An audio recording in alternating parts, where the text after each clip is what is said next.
अस्सलाम वालेकुम जी, मेरा नाम राना जवेद अशरफ और आप देख रहे हैं पाकिस्तान एग्रीकल्चर फोरम। आज का जो हमारा व्लॉग है वो सीडलेस लेमन के हवाले से है। तो दोस्त अब आपसे गुजारिश है वीडियो मुकम्मल देखें, अगर समझ आए तो हमारे साथ रब्ता करें। पहले भी हमने वीडियो बनाई थी एयर लेयरिंग, जब हमने प्रोसेस शुरू किया था एयर लेयरिंग कैसे की जाती है, वो भी वीडियो आपको यूट्यूब पे, फेसबुक पे, टिकटॉक पे मिल जाएगी, हमारी भी मिल जाएगी, दीगर दोस्तों की भी मिल जाएगी। तो इस वक्त मैं मौजूद हूँ सीडलेस लेमन के बागात के अंदर। ये 15 बाई 15 पे लगा हुआ है और आपस में जुड़ गया है, लेकिन इसको हल्की फुल्की शाख तराशी की 5-6 साल के बाद ज़रूरत होती है। और 1 एकड़ में 200 पौधा लगाना चाहिए। 300 पौधा भी लोग लगा सकते हैं, लेकिन उसकी प्रूनिंग, उसकी मेहनत बहुत ज़्यादा है, लेकिन वो मैनेज नहीं होता। हाई डेंसिटी पे सीडलेस नींबू ज़्यादा कामयाब पाकिस्तान के अंदर ये वाला नहीं है। और अगर इस नींबू की वैरायटी की बात करें, जिस भाई साहब के पास हमने इस वैरायटी को तैयार करवाया है, इन्होंने जब ख़रीदारी की तो इनको जो पौधे मिले थे उस वक्त मलेशियन सीडलेस के नाम से ये वैरायटी मिली थी। हमारे कुछ दोस्त अहबाब हैं जिनको पता नहीं क्या परेशानी है इस बात से कि ये सिंगड़ है। भाई सिंगड़ होगा, हम तो इस बात का कोई हलफ या गारंटी या कोई वो नहीं दे रहे आपको। ये सीडलेस नींबू का साइज़ अगर हो, आप इसको तोड़ लें और इसको पैल डाल के आप इसको सेल करें। पैल डालने का मकसद क्या होता है कि आप किसी गर्म जगह पे गर्मियों में, और ये वैरायटी जून, जुलाई, अगस्त 3 महीने के अंदर परफॉर्म करती है। उस वक्त 1000 रुपये किलो तक नींबू का रेट होता है। इस साल इस वैरायटी से लोगों ने 800 रुपये किलो, 700 रुपये किलो, 600 रुपये किलो तक लोगों ने पैसे कमाए हैं।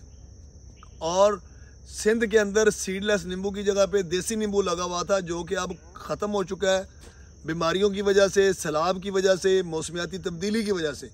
उसकी जगह पर ये वैरायटी ने अपना लोहा मनवा लिया है। और इस वक्त अल्हम्दुलिल्लाह इस साल 2025 में बड़े पैसे लोगों ने कमाए हैं। लेकिन जिन लोगों ने तोड़ के मार्केट खुद नहीं की, उन लोगों ने कोई पैसे नहीं कमाए। वो 3-4 लाख में, 5 लाख में ठेके पे दे के खुश हैं। अगर आप चाहते हैं कि रेत के सहराएँ, टीले हैं, गर्म इलाके हैं, अपनी ज़मीनों की बाउंड्री वाल पे विंड ब्रेक के लिए और दरख्त लगाएं, और उसके अंदर लिया, भखर, मनकेरा, भावलपुर, ऐसे इलाके जहाँ पे आपके पास नहरी पानी कम है या बोर का पानी है, पानी मीठा हो, आप नींबू की फसल लगा के गर्म इलाकों में भी इसकी पैदावार ले सकते हैं। रही बात सर्दी वाला नींबू, ना ही लें तो बेहतर है। आजकल इसके ऊपर बड़ा साइज में नींबू लगा हुआ आपको नज़र आ रहा है।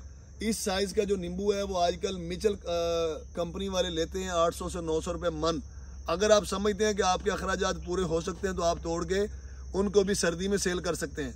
अदरवाइज सर्दी के अंदर देसी नींबू, चाइना नींबू, सीडलेस नींबू की वैल्यू कम होती है, इस वजह से रेट भी कम होता है। सेल का मसला नहीं है, सेल हो जाता है। तो इसके एयर लेयरिंग हमने तैयार की थी। एयर लेयरिंग के जो पौधे हैं वो हमने यहाँ से पौधे से कटाई करवा के हमने इसको शिफ्टिंग करवा दी है। हमारे पास 50,000 पौधे का जो स्टॉक है वो दस्तयाब है। ये हमने अल्हम्दुलिल्लाह 50,000 पौधा एयर लेयरिंग करवाया है।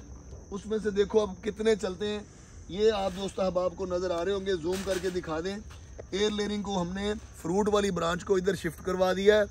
अभी तकरीबन 1 महीने के बाद ये पौधे जो हैं वो लगाने के काबिल हो जाएंगे। आप इसको जनवरी फरवरी में भी लगा सकते हैं, आप इसको मार्च अप्रैल में भी लगा सकते हैं, क्योंकि पॉलीथीन बैग के अंदर जो पौधा होता है उसको आप लगा सकते हैं। बाकी कोई कंट्रोवर्सी नहीं है। अगर कोई सीडलेस नींबू हमने मलेशियन करके, इस भाई ने लिया, हमने इनसे मलेशियन लिया है।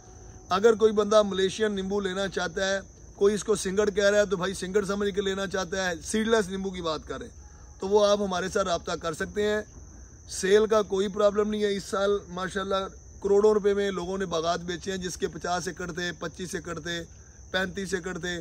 सेल का कोई इशू नहीं है। तो आप भी अगर इसका बागात लगाने का सोच रहे हैं, आपकी ज़मीन थोड़ी कमज़ोर है, तो आप नींबू लगा सकते हैं। एयर लेयरिंग का ये फ़ायदा होता है कि ये मैच्योर शाख के ऊपर गुट्टी बांधी जाती है, और जब ये ज़मीन में जाएगी तो ये 1 साल के अंदर चंद दाने लेना शुरू कर देगी। मज़ीद 1.5 साल के बाद ये अच्छा फ्रूट शुरू हो जाता है, और 3 साल के बाद ये कमर्शलाइज हो जाता है। कोशिश करें कि इसके अंदर आप कोई फसलें काश्त ना करें, तो आपको उससे ज़्यादा बेनिफिट हासिल हो सकता है। अगर आप फसलें काश्त करेंगे तो फिर इसकी ग्रोथ, वेजिटेटिव ग्रोथ ज़्यादा होती है, और इसकी मतलब है कि फल कम लेता है। तो लिहाजा नींबू के हवाले से कोई इन्फॉर्मेशन लेना चाहते हो, मज़ीद रब्ता कर लें। और अगर इसके रेट की बात करें तो 200 रुपये एक पौधे का रेट है। अगर कोई बहन भाई लेना चाहता है तो हमारे साथ रब्ता कर लें। 2.5-3 फुट का एक एयर लेयरिंग वाला पौधा है वो। इंशाल्लाह जिन दोस्तों की बुकिंग है वो भी फौरी रब्ता करें, अपनी ज़मीनें तैयार करें। इंशाल्लाह ये 1.5-2 महीने के अंदर अंदर वो पौधे ले जाएँ और ताकि वो पौधे लगा के इससे फ़ायदा याब हो सके। शुक्रिया।